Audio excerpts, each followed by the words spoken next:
morning and or afternoon, late afternoon as the case may be. Today is Monday, the 14th of October, 2019. I'm Brock Jennings. And I'm Peter Clark. And this is Stumbling Block. And Peter, were you taking a gulp of Mountain Dew during the introduction? Shush. You know, could you not have just waited until after we introduced ourselves? I can edit it out. I don't believe you. I mean, I won't now because this is funny, but I could have. Well, that's a great time to make a small plug, listeners. If you support us on Patreon, we will give you a monthly blooper reel. Yes. Won't we, Peter? But the notion, or the comment, rather, about Peter not editing himself before, or not editing. Okay, that goes in the blooper reel. So, listeners, that's a great time to talk about Patreon. And if you support us on Patreon, we will include a monthly blooper roll. Best of the mistakes that Peter and I make when we record this thing. Mm-hmm. Have you started compiling that yet? No, because I don't have anyone. I don't have anyone besides Ben subscribed on Patreon. Oh, well, listeners, subscribe on Patreon so Peter can start compiling this thing. Dear Lord, we could go back a long way, couldn't we? We could go back to the old days at Luther. I don't know if I have the raw audio for those anymore. You got rid of it? I might have. I'm not sure. I'm not sure. I don't know the answer to this question. Okay. Well, Peter, I had a minor catastrophe the other day. Yes. And we were talking about this before the show, and so we thought we'd bring it on the air now as just kind of a reflection on contemporary culture and contemporary life, at least in the West. I didn't think my phone was going to be able to charge. I'd plugged the thing in and it didn't want to gear up to charge. And then if you flipped the cable one side, it worked, but if you flipped it on the other side, it didn't. And you had to do like this dancing around thing with the phone. And I thought, oh my Lord, I just bought this in January. It was an iPhone 10R. And of course I had to buy the entire phone when I moved to Germany because I had a very messy breakup with AT&T. It was horrible. I will never, never, never use AT&T again. They are anathema to me. I was married to them for 3 years, and it was a bad breakup. But anyway, so I thought, I just cannot afford to buy another phone. This is horrible. What's going on? And sure enough, it was just the so-called lightning cable that went bad, which I promptly chucked in the garbage can with a bit of a snicker, because to buy a new one of those dumb things from Apple is, you guessed it, $29. Fortunately, I have several other ones with me in Germany. But it caused me to reflect for a second about just how dependent on that piece of technology I am. Mm-hmm. And it's kind of scary when you stop to think that it can actually be difficult to function in everyday life without technology. Yeah, it's fascinating how quickly we become dependent on these things in how short of a period of time, right? So I don't think either of us, when we were, I'm trying to remember how much older I am than you. I don't think I'm that much older than you, but like in high school. How old are you now? I'm 35. I'm 31. Okay. So say in high school. I don't think in high school either of us could have imagined carrying around a device that would be a phone, a camera, a music player, a calculator, all of that, all in one. A source for both Luther's work, a source for both Luther's works and Karl Barth's church dogmatics. Yeah, that too. Peter, you don't read Luther on your phone? Sometimes I do. I have the small catechism on my phone. But you don't have the entire Book of Concord? I'm surprised. Actually, I probably do have the entire Book of Concord on my phone, but I only reference that when I'm feeling persnickety. What do you mean by feeling persnickety? I mean, if I'm trying to prove a point. You don't just read it for spiritual and intellectual nourishment? No, that's what the small catechism's for. Oh, no. We've gotten the drift of our catechism studies, by the way. We have. It's true. We should get back on that sometime.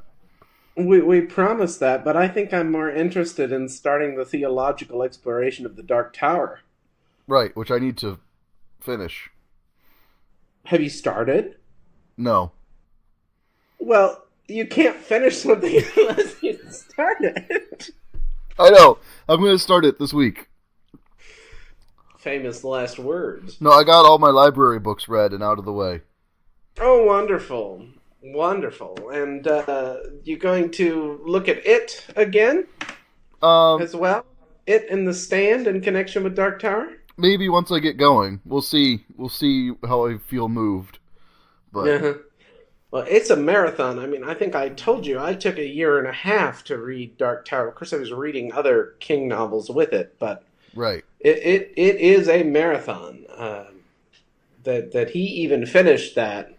Actually, you know about the big accident he had in 1999, right? Did he get in a motorcycle accident? No, he didn't. He was hit by a drunk driver of a van, nearly killed. Yeah. And so fortunately he finished the Dark Tower. He didn't finish it until 2004, and he got hit in 1999. But anyway. Yeah. Well, we thought we were going to talk about saints today, listeners. This was Peter's idea. I have to say, I don't know that I've ever broached the topic, really, of the saints to you, have I? I don't think in our discussions we've ever said we were going to address this on our podcast. So no. This is new for us. Well, yeah, no, and part of it came from,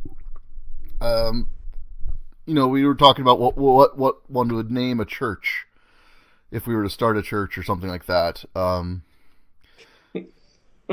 No, if you were going to start a church. Whatever. I'm writing a dissertation. I don't have time. I'm amazed I have time to do this podcast. Right? I reflected on it that I couldn't think off the top of my head of any Lutheran churches that were named after a saint other than one of the authors of the Gospels, or possibly one of the disciples. Uh-huh. Yes, and my thing is maybe there should be a St. Michael the Archangel Lutheran Church. Right? Or, God forbid, a St. Mary's. I think there are St. Mary's Lutheran churches, aren't there? I don't think so. Well, let's go to that fountain of all knowledge, Google. Oh, there is one. There's one in Kenosha, Wisconsin. Yeah, St. Mary Lutheran Church. Welcome. There and we it's go. ELCA. And it's ELCA. Oh, and it's reconciling in Christ. I know, fascinating. I want to go there. Wow, Divine Feminine here. There you go. A new RIC community. So as of May 14th, 2018, the day after Vitor Vestela died. Oh, wow. Fascinating. That was when the news story came out. Anyway. Yeah. I don't think Vitor would have liked the Saints, but I don't know. My suspicion is no. Yeah, well, let me look up and see if there's what I would... No, if you Google St. Patrick Lutheran, you get the St. Patrick's Bad Analogies video from Lutheran Satire. I have very little patience for Lutheran satire. I know. Very, very little. I was a part of their Facebook group, and I commented something about Lutheranism is an ongoing movement for the gospel.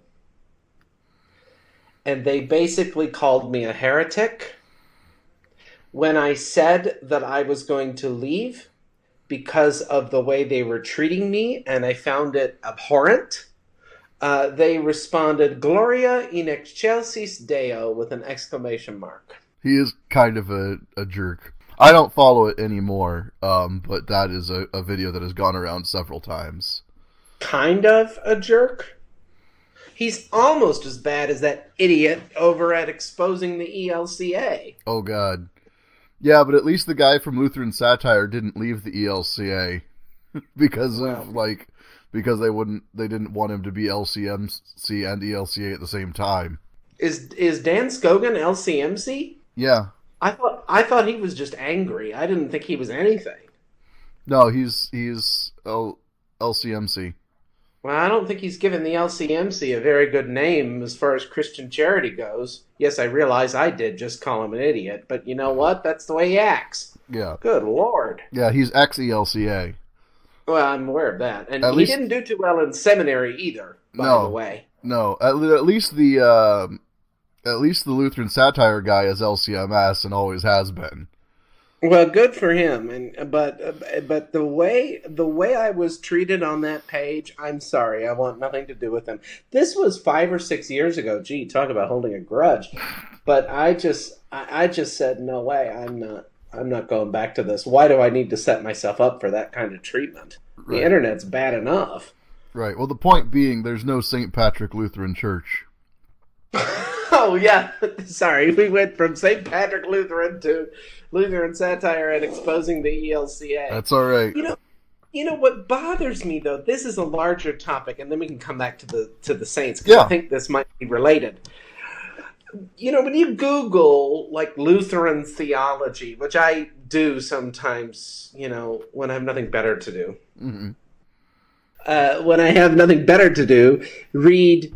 When I'm not doing what I should be doing, should used humorously rather than in an accusatory manner, I Google this Lutheran theology, and all the sources you get are conservative and or even fundamentalist Lutheran sources. Except for, you know, the usual suspects in the ELCA, which are few and far between. Well, it's because they publish much more prolifically on the internet than we do. Why do you suppose that is? Well, because academic journals won't publish them. So, to me, that doesn't say much about those sources on the internet, but if people are Googling Lutheranism, that's what they're finding. Yep. So part of being a witness to the gospel through a Lutheran lens, I think, is to do more public forum engagement. And to which then some people might say, so why don't you go back to Lutheran Satire and articulate a different position? And my answer is, because I don't want to set myself up for pain. Mm-hmm. There are other ways one can do that than with these. I would call Lutheran Satire toxic. They're not as bad as exposing the ELCA, but I would call them pretty toxic. And I think there are other ways to witness to the Lutheran presence. For instance, what we're doing on this podcast is a witness to a Lutheran expression of the gospel. So it just troubles me that when you Google theology from the Lutheran perspective, you get all these conservative sources. Yep. I mean, even when I don't have a large sample size, but even when I Googled von Balthasar, who, as we both know, is Roman Catholic, right? But even when I Googled him, all I was getting was very conservative commentators on Balthasar. Mm-hmm. And I'm going, I've read very little of him, you know. My Kindle tells me I'm like 40% through Mysterium Pascale now.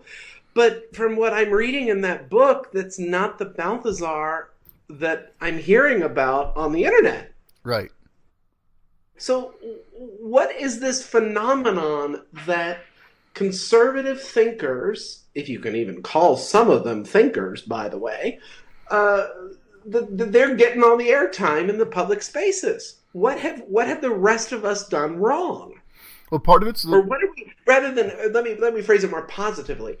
What could we do better to get our voices heard? Right. So part of it is where we choose to publish as progressives,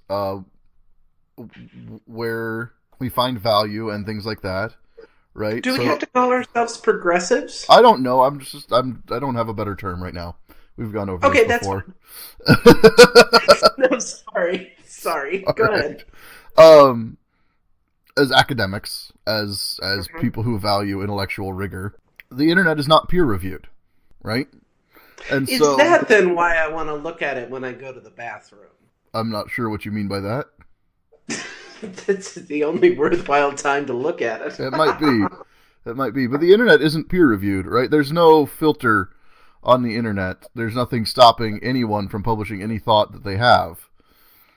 Yeah. And people who have more conservative thoughts, perhaps more radically conservative thoughts, more fundamentalist thoughts, also happen to be very good at what's called search engine optimization. Tell me about search engine optimization. Which tends to bump their articles and things like that up higher in search engine results. They say things in a way or include words that they know will improve their likelihood of being seen in an intellectually dishonest way that more academic thinkers wouldn't do. But some of the people writing are academics.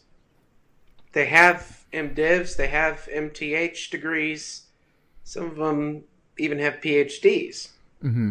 I don't know, some of them, and part of it's just, like I say, what's out on the internet.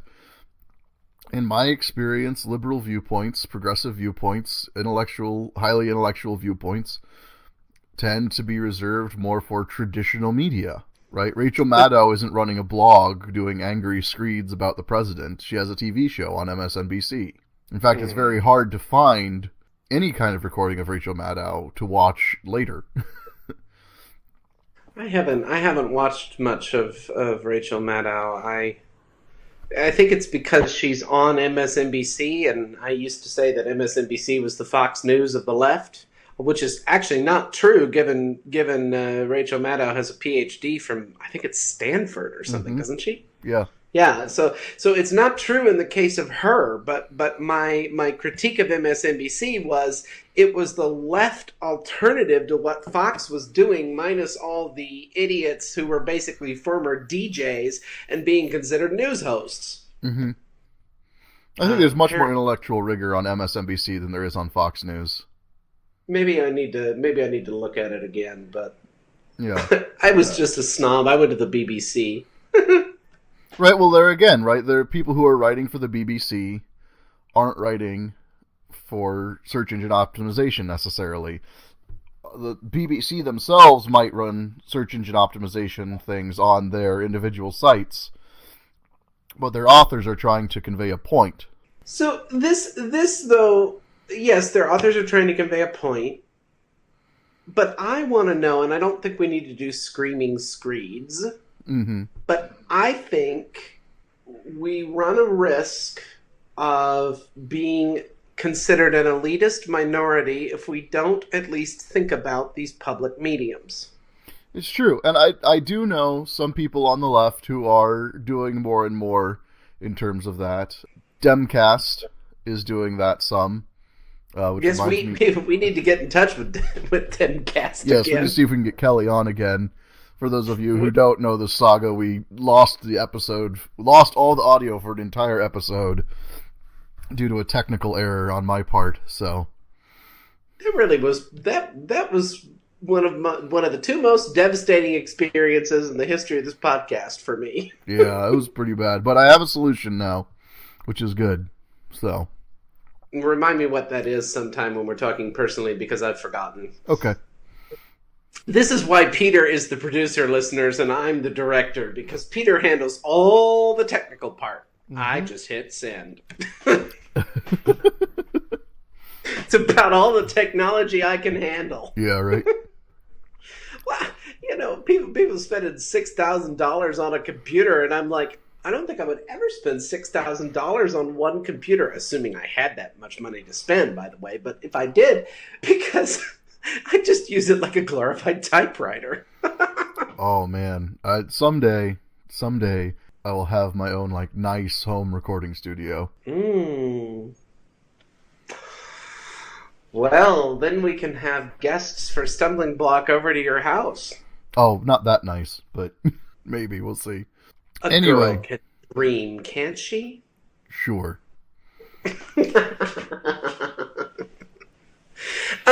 Yeah, so let's then go back to Saints. But Peter, I'm going to let you lead us here because I am very much Well, no, I'm just going to let you lead us here. Yeah. So saints, I think it's interesting. I think there's a value in saints. I'm not a veneration of the saints kind of guy. I don't not praying to the saints or anything like that. But I think there is a value in recognizing the saints and being like, these are the heroes of the faith. These are sort of the people that we look up to as examples of what it means to be a good and faithful Christian. And for some of them, we look to them in particular areas. For example, St. Patrick, I think, is a great example to the church in multiple ways. Is a big part of why I started this podcast, because St. Patrick wasn't quiet. Wait, now, pause. Did you start this podcast, or did you and I mutually start this podcast?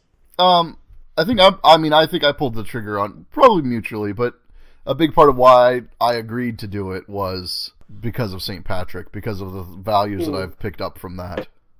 Oh, that's beautiful. I do remember, actually, you did start the thing by saying, I'm going to bring you... Do you remember this? We were in the basement in Olson Campus Center at Luther, and you said, I'm going to bring a mic in and plunk it down on the table, and that's going to be our podcast. Yep. And I thought you were crazy, honestly. I thought, oh, what? Is he serious? I don't joke about recording equipment. But I didn't know that at the time. We'd only met like 2 months before that or something, right? Yeah. We hadn't known each other very long when we started this thing. No. But I had no idea that St. Patrick was your motivation for that. Mm-hmm. That's really beautiful. Maybe you can upload an icon of him to Facebook or something. Maybe I will. Yeah, I need to find my icon and hang it back up by my desk. I have an icon of St. Patrick that I use for inspiration. So do you believe then that St. Patrick prays for you? No. Okay. But I believe that St. Patrick is someone to be held up as an example of the faith. But that's very Lutheran, what you're saying. I know, but so I would have a strong tendency to want to name a church after St. Patrick and have a church that follows those values. But Lutherans don't do that. Yes, because we don't want to give them too much honor, after all. But we're willing to name churches after Luther. I mean, how many Luther memorials are there out there? Yeah, I don't like most of those, by the way. I know, but I'm just saying. We're entirely happy to name a church after Luther. But we don't want to name a church after St. Patrick or a church, or have a military chaplaincy named after St. George or things like that. What about a project, named after St. Francis working on peace and nature-centered things? You know that's sort of, there's the Order of Lutheran Franciscans, which I actually had entered postulancy for. Oh, there you go. I know some of the guys in that. Yeah, they were wonderful, but when I switched to Tübingen, they were thrilled for me, and they recommended, the problem came, they wanted a schedule. And I totally understand that, right? Because otherwise I'd take 6 years in postulancy. Right. What's the point of that? Right. So they wanted a schedule. And when I got the schedule, I could feel my chest tighten. Yeah. And I said, no, it's not the right time. And they were wonderful. They said, enjoy this amazing opportunity and come see us after your doctorate. There you go. That's great. And I thought that was, we left that door open, and I obviously don't know what the future holds. But those men and women in that order, I have so much respect for them, and maybe someday, who knows? But so I think the St. Francis thing might actually be possible sometime in the future, as we Lutherans understand the theological, but even, I don't want to divorce theology from spirituality, so let me put it this way. The theological and spiritual link between Luther and Francis. Mm-hmm. My former church history professor, Father Augustine Thompson, who's a Dominican actually, but he has a wonderful biography of Saint Francis that I read a good chunk of when I was in the postulancy Mm-hmm. program. Of course, you know me; I had to pick the academic resource because God forbid I not do that. But by the way, I'm making fun of myself there. You can laugh. Or chuckle if you want, evilly. I do like a good chuckle. But so here's my question then for you about saints, and you may be sensing that I'm kind of going all over the place at the moment because I don't know how to talk about this. Right, and I think that's actually part of the issues. One of the issues in Lutheranism right now is we have difficulty talking about this. A thing that I think is worth talking about, again, as someone who comes from a storytelling culture, a storytelling family. Mm-hmm. Are you drawing then on your Irish heritage as well when you say that? Yeah, but I mean specifically, my father, my grandfather are both storytellers. Uh-huh. People who tell stories. Uh-huh. You know, if you come to my dad with a problem, there's a solid chance that he's going to tell you a related story. The same is true for me. I'm very much a storyteller. Yes, I know. And so I grew up valuing the saints as stories. Uh-huh. As the kind of shared mythology. And I don't mean mythology in the not real sense. I mean, you know, mythology in the larger than life example sense. I don't think mythology means not real, for the record. Well, I'm clarifying for our listeners mostly. Oh, sorry. I thought you were trying to antagonize me. No. I was clarifying for our listeners. But, okay, that'll come. He'll antagonize me later, listeners. That's right. Later. We'll get there. But so I grew up with these stories. Mm-hmm. And I find them incredibly valuable. And I find them incredibly valuable even as someone who doesn't venerate the saints or think that they pray for me. Do you think the stories about the saints actually happened? Some of them, yes. Some of them, no. Okay, yeah. Some of them are better documented than others. The life of St. Patrick is incredibly well documented. We even have some of his own writings. One of the things that I think is really important, actually, is one of St. Patrick's letters back to the church in England, where he tells them to stop oppressing the Irish because he's converted them. They're Christians too now, thank you very much. Pause. I'd like to say something to both the Church in England and St. Patrick. Don't oppress them whether they're Christians or not. But anyway. Right, but the point he was making, he was answering their argument that they weren't really Christians. Yeah. Right, he said, no, they are. And he even goes so far, so St. Patrick grew up in England. Yeah. Well, kind of. He was enslaved by the Irish, by an Irish family. And then escaped back to England, became a priest, and then went back to Ireland to convert people in Ireland. And in one of his letters, he refers to the things that you're doing to we Irish. The second person plural. Sorry, the first person plural, I mean. He includes himself as part of the Irish. Wow. He identifies himself as being, as where he is. He's working to become part of the community that he's in, to meet their needs, to understand them, and to become part of the community. And he does that in a very vocal way, which I think is incredibly valuable. I think it's that kind of work that my friend Eric Warringer is doing in Chicago right now. He's the white pastor at a historically black church. Oh, wow. And that's amazing. It is amazing, and he's doing a lot of work in terms of what's going on in the community. Is he Lutheran? Yeah, he's Lutheran. I went to seminary with him. Uh-huh. What's his name? Eric Warringer. Yeah, I don't know. That's all right. He gets in fights with Dan Scogan a lot. It's fun to watch. Not so much anymore. He's focused more on what's going on locally, but... Yeah, Dan Scogan...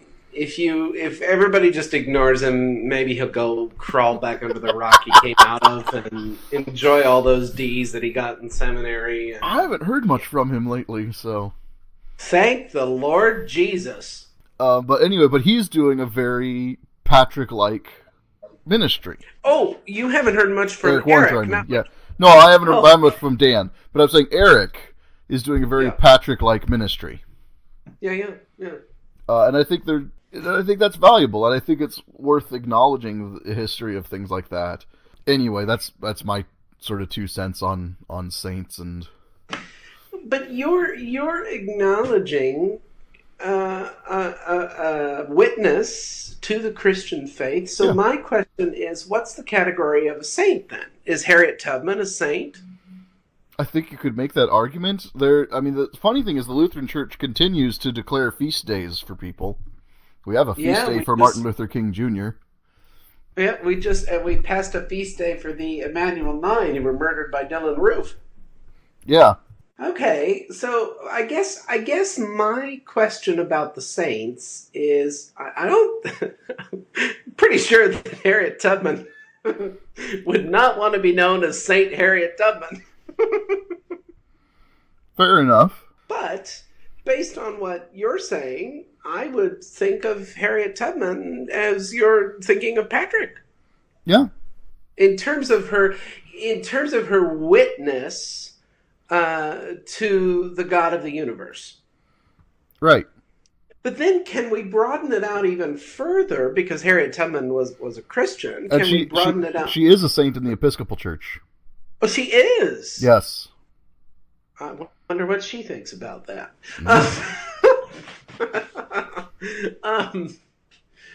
Well, then, if you broaden it out further, you can have...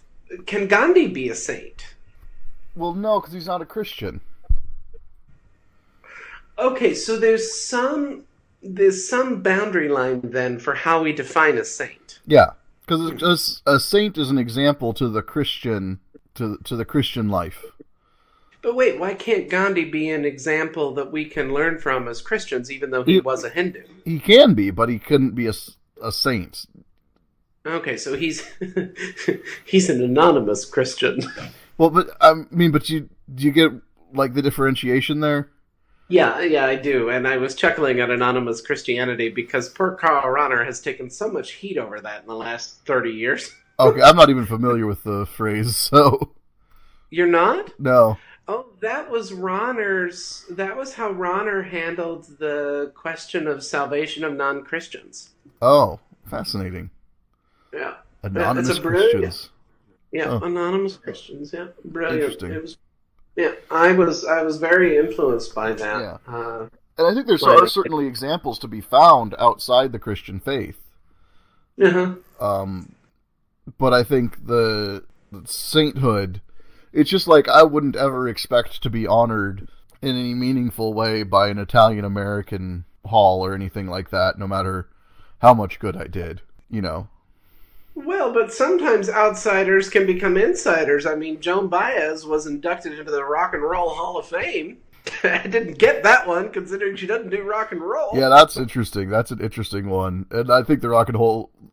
First off, I think the Rock and Roll Hall of Fame is a bad idea, bad example for sainthood, because I personally don't think that their requirements are strict enough. I think there's some people in the Rock and Roll Hall of Fame who don't deserve to be in the Rock and Roll Hall of Fame, is what I'm saying. Such as? I don't want to name any names right here, and I also have trouble thinking right off the top of my head. But there are definitely some like one-hit wonders in the Rock and Roll Hall of Fame.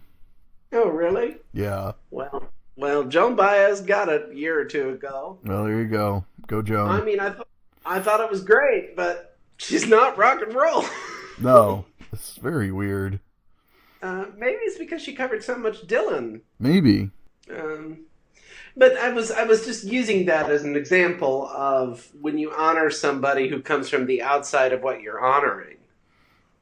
Right. And like, I wouldn't be against having a Joan Baez sort of exhibit at the Hall of Fame. You know, here's this person who was influential in these ways. but to have her be an inductee is, you know, a little awkward. Well, she did an acceptance speech and everything. Anyway, anyway. So I wonder if Gandhi would do an acceptance speech. I don't think Gandhi would accept it, to be honest. Yeah, I don't think Gandhi would either. No. But so there is but the saints. If we then believe as Lutherans that every human being, whether Christian or not, is simultaneously justified and sinner, saint and sinner. Yeah. I don't know why we have these distinctions. I mean, you're a saint. I'm a saint. Your father's a saint. You know, your mother, Kate's a saint. Well, we know that. Remember this when he turns... Yeah, right. Of course you know that. And remember this when he turns 13. Sam's a saint. This is not something that we're waiting for him to turn 13 to have issue with. Already, huh? Already. What is he now, 8? 9. Oh my gosh, he's almost a decade old, Peter. Yep. That's crazy. Yep. I guess that would make sense, because when I met you, he was 4. Yeah. He must have been 5, because I started at Luther 4 years ago. Okay. But the... Well, but like, there's a difference between there's a difference between the saint like that, right? And then like the saint like how we're using it here. And maybe we need to come up with a different word. But there are heroes of the faith. Maybe it's the heroes language that I don't like. I mean, is Luther a hero of the faith? I know a lot of Lutherans who would argue that he's one of the great heroes of the faith. Is Karl Barth a hero of the faith? That's more debatable, but possibly. I think Bonhoeffer... Is Paul Tillich a hero of the faith? I don't know. Bonhoeffer definitely is. Because he got killed? Yeah. Well, he's a martyr, but I don't know if he's a hero. A martyr almost automatically makes you a hero of the faith in the church tradition. I know what my problem with this is. What? My problem with this hero language is it gets too close for me to works righteousness. In other words, that you have these people that did these exemplary things, and the risk becomes, I'm not saying it's automatic, but I think the risk is there, that the people get exalted rather than the triune God whom they are bearing witness to. Well, I think that's why, I mean, I do think you have to be careful, and, you know, we don't want to venerate, you know, the saints, the heroes of the faith. And, you know, obviously I don't think any of them are saved by their works, but I do go back to Paul talking about faith without works is dead. Yeah, that was James. James, sorry, yeah. Talking about faith without works is dead. We go back to, so this is an analogy I've used multiple times in regards to my father. When my father asks me to mow the lawn because he needs help for whatever reason, I do it. And I don't do it because I think he'll love me any more if I do it. And I don't do it because I think he'll love me any more if I don't. In fact, my father's love for me has nothing to do with me mowing the lawn. Me mowing the lawn is a reflection of my love for my father. And that's what works is to me. I think that's lovely. I think that's very lovely. The one thing that I, for some reason, feel compelled to say, and I don't know why, but something's making me itch over here, is if the analogy then turns to God, I think it needs to be said that we can never love God as we ought to, and that's the radicality and gift of grace. Right. Well, I think similarly, I don't think we can ever love other people as we ought to. Oh, hey. We can never love as fully as we ought to. And now let me bring it home, Peter. Can we ever love ourselves as we ought to? Okay, you're talking to a person with depression and anxiety. It's actually literally impossible for me to love myself as I ought to. Precisely my point. So now I know why the saint language is both the story you told about Patrick. I love that. Please, I would love for you to upload an icon. I will sit with it. I will meditate with it. And listeners, I hope you will as well. So we can do this together. Peter, I'm assuming you meditate to it frequently, right? Well, when I have it up, I need to find it. Yeah, but when you find it, we can all pause and remember an Irish witness to Christ. Mm-hmm. Notice I didn't use the S word. And and the church I attend in Tübingen, by the way, which is the main, I would say the main evangelical church. Evangelical, of course, in the Lutheran sense of that word. Mm-hmm. Evangelisch, nicht evangelikal, aber evangelisch, is known, the Stiftskirche is known for having a reverence for the saints.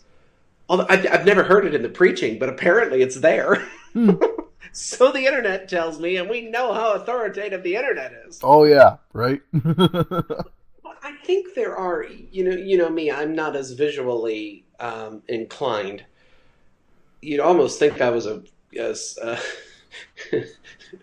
Calvinist. Did I say that out loud?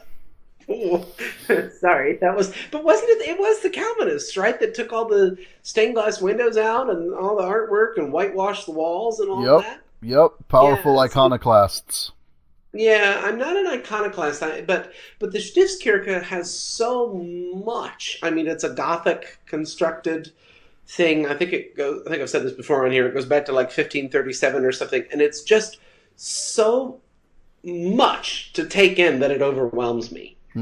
And so I find myself, I focus on the preacher, and I focus on the crucifix. And by the crucifix, I mean the painting of Christ on the cross. Unfortunately, it's a white Christ, but, it was 16th century Germany. But I've wondered about that, if that mightn't be modernized, and by modernized, I mean to reflect the shift in Christianity to the two-thirds world, but I don't think Tübingen's going to do that. Probably not. But it might be nice if they did. But anyway, I find myself at least focusing on the crucified Christ in that cathedral and the preacher, which I think is very Lutheran. Mm-hmm. Because it's just so expansive. I mean, it's too much for me. I can't. So you might wonder, why do I go there? And I think it's almost because of that, it is too much for me. In terms of architecture, that for me is kind of a visual representation of the Holy of Holies in Isaiah 6, where your jaw drops and all you can do is sing the Sanctus. By the way, the music in that place is phenomenal. Okay, that's really the reason I go there, let's be real. But there are apparently sculptures of some saints in there. Of course, old dukes and kings and all that stuff, I'm sure, is there too. But I do think they have some saints. But I can never look at it because I can't look at all that stuff. I don't know, what is that making me sound like? Should I give up my Lutheran convictions and go become a Calvinist? Oh God, I hope not. It does remind me of my favorite line from last week's podcast, though. What is your favorite line from last week's podcast? I can't read it, Peter. There are too many pictures.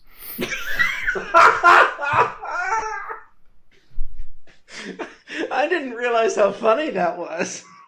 Did you laugh when you were making the rough cut of that? Oh, yeah. You didn't cut it out, did you? That's no, I didn't. It absolutely is in the final cut. Oh, gosh. There's no way I was letting you off for that one. What's up? So there's no way I was letting you off of that one.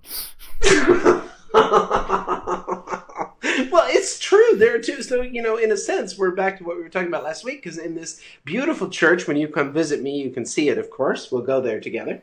Mm-hmm. See my subtle hint there, Peter? I'm real good at subtlety, aren't I? Mm-hmm. Yeah. Anyway, it's this beautiful church, but it's too much. It's too much to look at. I can't process it. Whereas I would probably love it. Oh yeah. It's very, and of course the preaching is Lutheran, but the liturgy tends to be more Reformed. So if they don't like Eucharistic prayers, although we had one last night. My secondary supervisor, Professor Volker Lepine, was the presider. And oh my gosh, he chanted, and we sang the "Christ has died, Christ is risen, Christ will come again." I mean, my word, this is a liturgy. I had not experienced that yet in Tübingen. Mm-hmm. You seem totally uninterested in my liturgical experience. No, it's fascinating. My dog's just being a butt. Why, it's fascinating because I actually liked a liturgical experience? No, I like hearing about people's different church experiences. Oh, well, this brings us then to another topic, Peter, and it's a similar visual thing. And it has to do with, I think you quite like elaborately constructed liturgies, right? I do. Yeah, so, and by the way... And I like mismatching them, too. Yeah, you like to play. I like to play. You like to play with liturgy like I like to play with theology. Probably. I should say, last night, though, I wouldn't call it liturgically... What was the word I just used? I don't know. I forgot. But whatever word I just used, I wouldn't call what I saw last night that. Gosh, I can't even remember what I said 3 seconds ago. I must be getting old. Because there was no chasuble, there was no, he was in a black preacher's robe. Yeah. I've come to prefer that, actually. I'm waiting for you to throw the heresy bells at me. No, I mean, it's a thing. I accept that it's a thing. I'd rather not wear a robe at all. You would wear clothes, right? Yeah, well, my preference for presiding is to wear my clergy shirt. A stole as well, or just your clergy? And a stole, yeah. Clergy shirt and okay, stole. but why not an alb? That's interesting. For one thing, I find them awkward. Well, I think they are awkward in the current American context where people of color are being shot down by a state militia. Oh, I think they're highly problematic, actually, in light of that cultural context. I mean physically awkward. Oh, well, okay, that too. But I was more thinking the societal thing. I mean, what are we saying?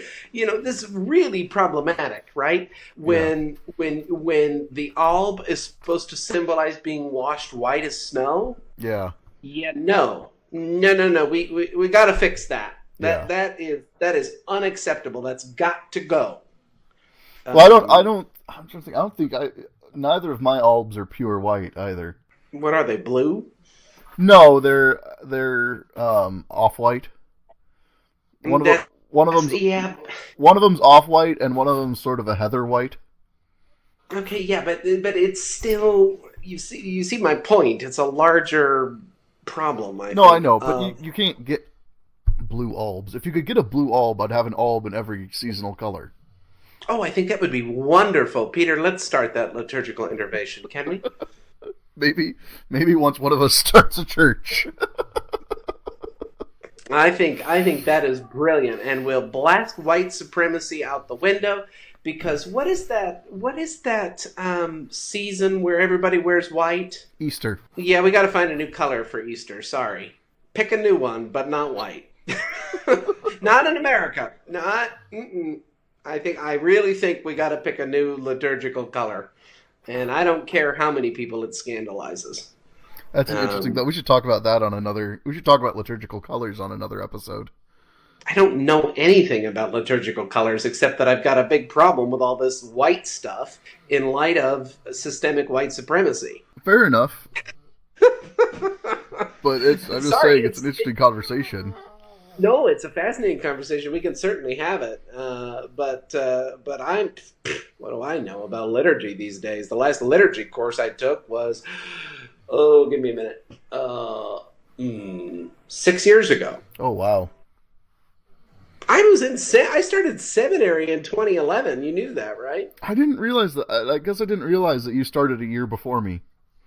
Oh, you started in 2012. Yeah. But I guess that makes sense because you'd finished it and were at Luther for my last year of seminary. Right. Which is why I never liked it when you and others told me that at Luther I was in seminary. I'm like, no, I'm not in seminary. I'm in graduate school. Because for me, it was graduate school. I still think that I don't differentiate between graduate school and seminary nearly as much. Because my father has his master's degree in church history, and he would still say he went to seminary. He has an MA or something. Yeah, he has an MA in church history. Oh, wonderful. Where did he go? Emmanuel in Eastern Tennessee. Okay, I haven't heard of it. Okay, that's well. This is interesting for me, right? Because I don't want to make the distinction with the Saints, but I would distinguish between seminary and graduate school. Yeah. I think my reason for that was I wanted to take very seriously when I was at Luther that I was on a different track than the MDivs and the MA students. Mm-hmm. I think it's a little bit weird the way seminaries are set up. We've crowded degrees at the master's level, mm-hmm. and we've tiered them, which I think is very odd. And really, if I ever got involved in some kind of reform of theological education 40 years from now, I hope I would say that. I hope I would say that's got to go. Yeah, because it's not helpful to say, okay, MDiv and MA is first tier for a seminary. Right. And THM or MTH or STM is second tier masters. Mm-hmm. And then we give you a doctorate. Right. If you do one. And then we got PhDs, but then we got D-Mins. And oh my God. I mean, the whole thing is just a mess. Yeah. So that was part of my thing at Luther was I really wanted to make clear that, no, I'm not an MDiv student and I'm not an MA student. I'm expected to do very different things as an MTH student, which is essentially, in your words, pre-doc. Right. But it's also not, because you can do that degree. There are Lutheran pastors, actually, a lot of Lutheran pastors will be pastors with STM or MTH degrees. Right. I know a few people who did that, in large part because it was just an extra year. Well, except for Luther, it's not. It's 2 years, as you know. I think it depends on what classes you take during your MDiv. Because I'm pretty sure I know some guys who walked away with an MTH with only an extra year. Oh, wow. So I don't know how they did that, because the catalog doesn't officially allow that. You gotta really work to bend that catalog. I think they took some courses over their internship year. Ah, why didn't I think of that? I don't know. But you still got to write that 100-page thesis, right? Yep. That's the great thing about the way Luther does it. So I loved that program, but I wanted to. How in the world did we get here from Saints? By the way, who knows? How do we ever get anywhere? I've lost track of the point, but this was just related to the notion of albs, and yeah. I don't know how we got there from. That's even worse. The word I used, I think, was you like elaborate liturgies. I do like elaborate liturgies. Yeah, and that for me is great, but I can't take it all in. It's like the comic books. I can't read it because it has too many pictures. Mm-hmm. I can't handle elaborate liturgies because it's too much to try to look at and process. Mm-hmm. I don't think I'm a visual learner. Probably not. Now, you could give me a worship service with a Bach cantata, and you can have all the elaborate stuff going on in the music, and then I'm fine. I love it. I can handle it. In the sense of it doesn't feel like too much, but visually, it's too much. And I took this prayer course when I was at PLTS. It was a lovely course, but the person wanted us to draw with crayons when we were doing experimentative. What's the word? Experimentative, is that a word? Mm-hmm. Experimentative ways of praying. We were supposed to draw with crayons, and I nearly cried because I had to draw. Seriously, I'm not just being ridiculous. I believe it. We need to wrap it up here before my dog tears the house apart. What exactly is your dog doing? He's scratching at everything, trying to get my attention. What does he want? Probably water. Well, if I were him, I'd be scratching at the door to get water too. So. All right. Well, I'm not quite sure where we went in this episode. I think I know how we got from Saints to liturgies, and it kind of all makes... I think we had a lot of good conversations. Well, yeah, and somehow it all fits together, but I'm not going to try to systematize it, and instead live into the ambiguity of unsystematic systematics. There you go. And until next week, I'm Brock Jennings. And I'm Peter Clark. And this has been Stumbling Block. Stumbling Block is a production of Silver Turkey Studios. Our Patreon producer is Ben Dittman, our executive producer is Peter Clark, and our executive director is Brock Jennings. Our theme music is by Mirrors for Windows, and we are hosted by Podbean. We can be reached by email at stumblingblockpodcast@gmail.com. Please consider supporting us at patreon.com/stumblingBlock. And as always, thank you for listening.